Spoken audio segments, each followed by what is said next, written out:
अन्हु क़ाल क़ाल रसूलुल्लाह सल्लल्लाहु अलैहि वसल्लम ला तक़ूमुस्साअ हत्ता तख़रुज नारुम मिन अर्दिल हिजाज़ तुज़ीउ अनाक़ल इबिल बिबुस्रा। हज़रत अबू हुरैरा से रिवायत है कि नबी करीम सल्लल्लाहु अलैहि वसल्लम ने इरशाद फरमाया, क़यामत कायम नहीं होगी यहाँ तक कि हिजाज़ के इलाक़े से एक आग ज़ाहिर होगी जो बुसरा मुल्क शाम में एक जगह है, बुसरा एक बसरा है जो इराक़ में है, बुसरा शाम में है। बुसरा के ऊँटों की गर्दनों को रोशन कर देगी। उस आग की रोशनी की वजह से बहुत दूर तक हर चीज़ नज़र आएगी। ऐसी आग ज़ाहिर होगी क़यामत से पहले। और भाई ये आग ज़ाहिर हो चुकी है।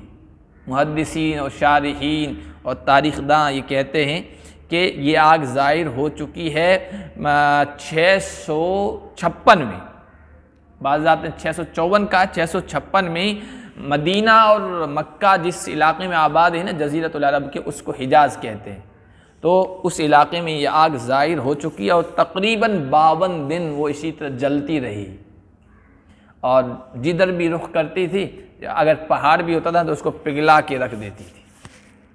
और इस आग की ये भी खासियत बयान की है कि पत्थरों को तो राख कर देती थी लेकिन हरे पत्ते नहीं जलते थे, ऐसा भी तारीख़ में लिखा है।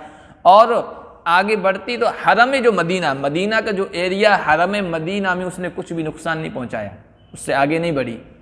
ऐसे भी वाक़यात लिखे हैं कि अगर कोई चीज़ ऐसी थी, जैसे ये एरिया है हरम मदीना का और ये एरिया बाहर का है, अगर कोई चीज़ यूँ पड़ी थी, कुछ हिस्सा उसका बाहर था, कुछ हिस्सा अंदर था, तो बाहर के हिस्से को उसने नुकसान पहुंचाया, लेकिन हरम के अंदर जो चीज़ थी, जो हिस्सा था, उसको उसने कुछ नुकसान नहीं पहुंचाया है। अहले मदीना इस आग को देखकर बड़े परेशान हुए, आहुजारी की, रोए गिड़गिड़ाए, मस्जिद नबवी में जमा होकर रोज़े रसूल के पास और सदका खैरात किया, ग़ुलाम आज़ाद किए, फिर ये आग बुझ गई।